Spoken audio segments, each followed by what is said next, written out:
Hi everyone! So tara, magluto tayo ng sinabawang isda. Ayan mga sangkap ko. Magic, asin, at saka pepper.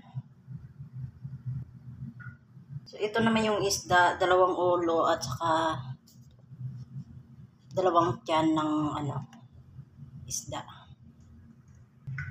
Ito naman yung repolyo at saka Chinese pichay. Gusto ng asawa ko ng Chinese pichay, so may repolyo. So damihan natin ng repolyo at saka Chinese pichay. So ilalagay ko na yung mga abubot na sa sinabawang isda.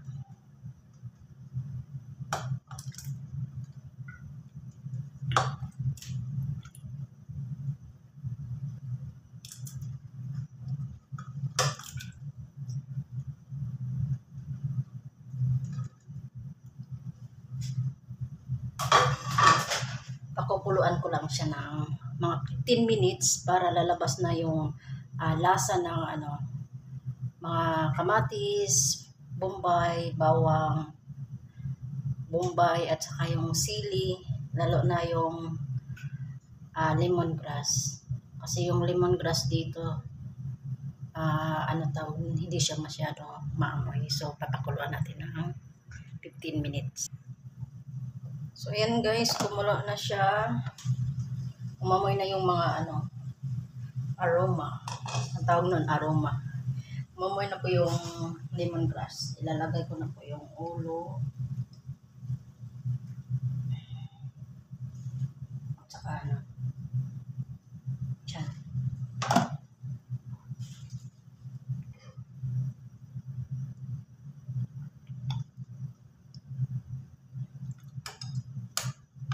Kailangan siya.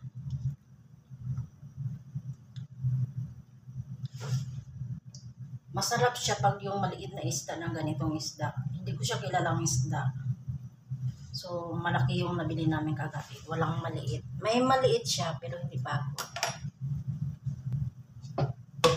So, papakuloy natin ulit ng mga 15 minutes, tapos babalikan ulit.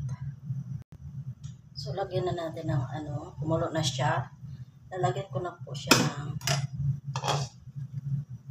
black pepper. Maya-maya, ilagay ko po yung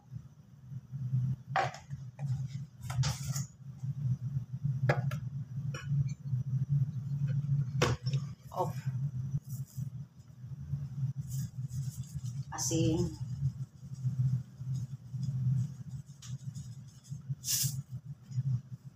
Kailangan yung asin guys, estimate kasi yung yung asin. Lagyan ko na siyang magic. Lagyan ko siya ng patis konti para hindi maalat. Guys, ilagay ko muna yung stick ng ng Chinese pichay.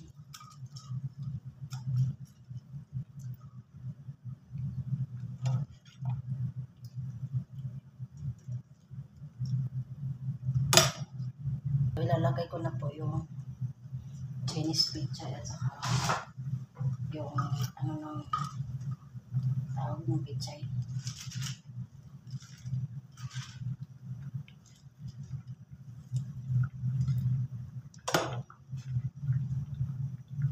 Guys, nalagay ko na yung Chinese pichay, tapos maya-maya ilagay ko yung pichay.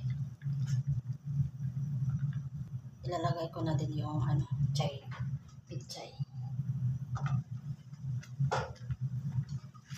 So sino yung asawa na mahilig sa sa maraming gulay, maraming pichay? Yung asawa ko, isa na po siya dito. Mahilig po siya dito sa gulay.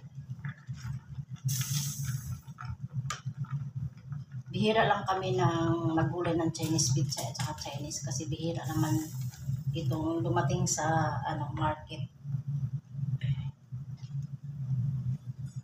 Oh. So, takpan natin.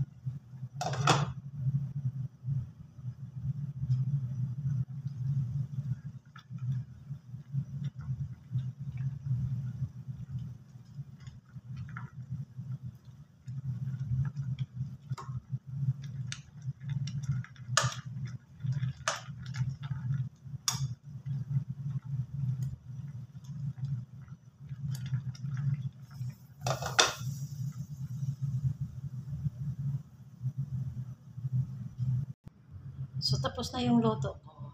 Ito na siya.